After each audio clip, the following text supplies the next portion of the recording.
नमस्कार, आप देख रहे हैं मास इंडिया डिजिटल नेटवर्क और मैं विभू कुमार जाट। लेकिन लगातार जो है जुगसलाई नगर परिषद की हम चर्चा करना चाह रहे हैं कि 44 साल के बाद जो चुनाव हो रहा है काफी दिलचस्प है। और सबसे बड़ी बात यह है कि यहाँ के लोग काफी एक्साइटेड भी हैं इस चुनाव को लेकर के। लोगों से हम बात करना चाह रहे हैं और मैम है और इस बार अध्यक्ष प्रत्याशी हैं और जानेंगे क्या नाम हुआ आपका। जी, मेरा नाम मोहम्मद सैफ अली गद्दी हुआ। जी। मैं इसी वार्ड 13 का निवासी हूँ। जी, क्या लग रहा है कि इस बार जुगसलाई की जनता कई सारे मुद्दे हैं, चाहे वो पानी का इशू या ट्रैफिक इशू, बहुत बड़ी बात आ रही है। सबसे बड़ा चीज कचरे गार्बेज की समस्याएं आ रही है, कितना समस्याएं हैं? जी, ये सारी सवाल आपके एकदम सही है कि जुगसलाई में 44 साल के बाद चुनाव तो हो रहा है, लेकिन नगर परिषद बनने के बावजूद कहीं ना कहीं ट्रैफिक की एकदम बदहाली रही है। जुगसलाई में कचरा का भी दिक्कत रही है और पानी की भी दिक्कत रही है। लेकिन ये चुनाव हो जाने के बाद जरूर इसमें बदलाव आएगा। ट्रैफिक की सुविधा भी कहीं ना कहीं जो सरकारी जमीन रहेंगी वहाँ पे हम लोग कोशिश करेंगे कि नगर परिषद में आवाज उठा के वहाँ पे व्यवस्था दी जाए।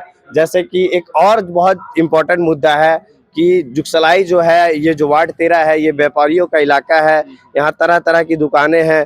तो इसमें जो है कि आपका मान लीजिए कि कोई लेडीज काम कर रही हैं, उनको किसी तरीका का शौचालय नहीं है। सार्वजनिक शौचालय ना होने के कारण उनको बहुत दिक्कतें आती है। बहुत दुख की बात है, अभी तो शौचालय नहीं है। नहीं, शौचालय कहने का मतलब है कि सरकारी जमीन ऐसी कोई चिन्हित नहीं हो पाई है। नगर परिषद का भी वही कहना है। हम लोग इसकी चीज के लिए आवाज उठाए थे, तो वो बोले कि हम लोग अगर इसमें बहुत ज्यादा कर सकते हैं तो अपने ही एरिया में हम लोग कहीं पे देख के वो जो टेम्परेरी शौचालय होते हैं वो सब हम लोग इनबिल्ड करने का काम करें। जल संकट की समस्या इधर भी है?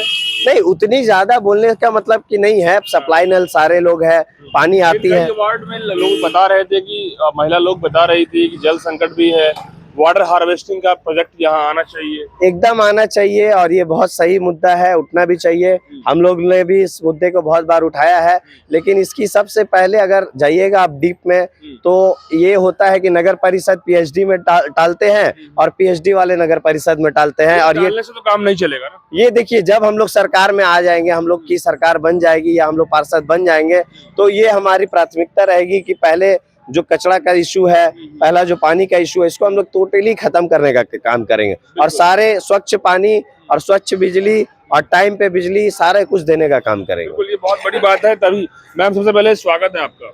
जी मैम, बहुत सारी चीजें ऐसी है कि समस्याएं भरी पड़ी है। ये जुगसलाई क्षेत्र की जब बात आती है, इस बार बहुत लंबे समय के बाद आप लोग इस बार प्रत्याशी हैं अध्यक्ष पद के लिए, क्या कुछ वार्ड पार्षद, वार्ड 13 के प्रत्याशी हैं, तो जो कुछ भी विजन है इस बार आप लोग का, सोच रहे होंगे कि हम इसको बदलेंगे, इस वार्ड को मतलब कहीं ना कहीं आदर्श बनाना चाहते हैं, क्या कुछ सोच रही हैं आप लोग? जी, हम लोग बहुत कुछ सोच रहे हैं, बहुत कुछ काम किए भी हैं पहले। और अभी भी हम लोग का बहुत सा इशू है, जैसे नाली है, कचरा है, रोड है, स्ट्रीट लाइन है। इन लोगों के लिए हम लोग करे भी है और आगे भी करेंगे। और पथ मिलने के बाद तो हम लोग ज्यादा ही बहुत कुछ काम है जो सब समस्या हल करेंगे। जी, अभी लोगों के पास जा रहे होंगे, लोगों से मिल रहे होंगे, लोगों का क्या फीडबैक आ रहा है? अभी लोगों का सबका मतलब यही कहना है कि हम लोग का इतना दिन बाद चुनाव हो रहा है, तो हम लोग का कोई पार्षद बने और हम लोगों को सुविधा मिले।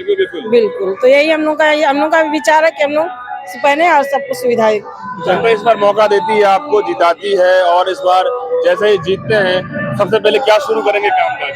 पहले सबसे पहले पानी का समस्या हल करेंगे, फिर नाली है हम लोग का परेशानी वो करेंगे, स्ट्रीट लाइट हम लोग लगा चुके हैं और भी जो कमी होगा पूरा। क्या लगता है भैया, इस बार समस्याएं जो है, क्या लगता है, क्या माहौल दिख रहा है? माहौल तो सर जैसा कि देखने के लिए मान ले 13 नंबर वार्ड से प्रत्याशी जीत के लिए हम लोग बस आप लोग क्या कहना चाहेंगे इस बार चुनाव को लेकर? चुनाव बहुत दिन बाद हो रही है, इसके लिए तो बहुत अच्छी और खुशी की बात है। और वार्ड जो हमारे है बहुत से बहुत मतलब दिक्कत में थी, आज वो अपनी जगह में सब धीरे धीरे सब सही होने के लिए कगार में। बड़ा एक मुद्दा आ रहा है कि सिक्योरिटी का, जुगसलाई में सिक्योरिटी हाई नहीं हो पा रहा है, चोरी होती है, ये हो रहा है, तो कैसे सुरक्षा को मजबूत होगा? सुरक्षा हमारी प्राथमिकता है, चाहे वो महिला सशक्तिकरण हो या सुरक्षा की बात हो। मैं आपको बता देना चाहता हूं कि आप जिस वार्ड 13 में खड़े हैं, यहाँ तक अभी कोई भी ऐसी बड़ी चोरी या किसी चीज का, ये पॉश इलाका है जुगसलाई का। लेकिन हमारी यही मांग रहेगी, अगर हम सरकार बनाते, अपनी सरकार बन जाते हैं, पार्षद बन के आते हैं, तो मेरी प्राथमिकता रहेगी कि हर मोहल्ले में हम लोग सीसीटीवी लगाने का काम करेंगे। पर्सनल सीसीटीवी सभी लोगों ने लगाया हुआ है, वो एक अलग है, लेकिन हम लोग कोशिश करेंगे कि सरकारी अपना हाई एचडी कैमरा सीसीटीवी रहे, जिसमें नाइट ब्लर भी रहे, नाइट विजन में भी काम करे वो कैमरा। और ये चोरी चमारी या किसी तरीके की कुछ छोटी मोटी घटना होती है, इस पे हम लोग पूरी तरह से रोकथाम करेंगे। बिल्कुल, देखिए वार्ड 13 में लगातार लोगों से बातचीत भी कर रहे हैं और मैम ने कहा कि यदि जनता मौका देती है तो हर तरीके से हम लोग खरा उतरेंगे। जिस तरीके से इससे पहले जो जनता में समस्याएं आ रही है वो बिल्कुल नहीं होगा, क्योंकि 44 साल के बाद जब चुनाव हो रहा है, जब यहाँ से वार्ड पार्षद चुने जाएंगे, जब नगर परिषद में अपनी बातों को रखेंगे ये लोग, तो निश्चित रूप से यहाँ की जनता के साथ बहुत सारा काम ऐसा है जो लोग अब जो है खुश होंगे। क्योंकि देखा जाए तो चाहे जल की समस्या हो, गार्बेज की समस्या हो, चाहे ट्रैफिक की समस्या हो, समस्या भरा पड़ा है। अब यहाँ पे करने वाला एक वार्ड पार्षद अच्छा होना चाहिए, ताकि इस विजन के साथ, मास्टर प्लान के साथ उसको जो है अच्छा करेंगे और 5 साल में ये जगह बहुत बदलेगा। अब लगातार जो है हम लोग रिपोर्ट देते रहेंगे यहाँ से क्या कुछ फीडबैक आ रहा है, क्योंकि 23 तारीख को वोटिंग है और 27 को रिजल्ट क्लियर हो जाएगा। बहुत कम टाइम में सब कुछ क्लियर हो जाएगा, तो लगातार कवरेज जारी रहेगा। आप लोग क्या सोचते हैं इसको लेकर के कमेंट बॉक्स में अपनी बातों को जरूर रखिएगा। तब तक के लिए बहुत बहुत धन्यवाद। Thank you. बिल्कुल बढ़िया बोले हैं कि जो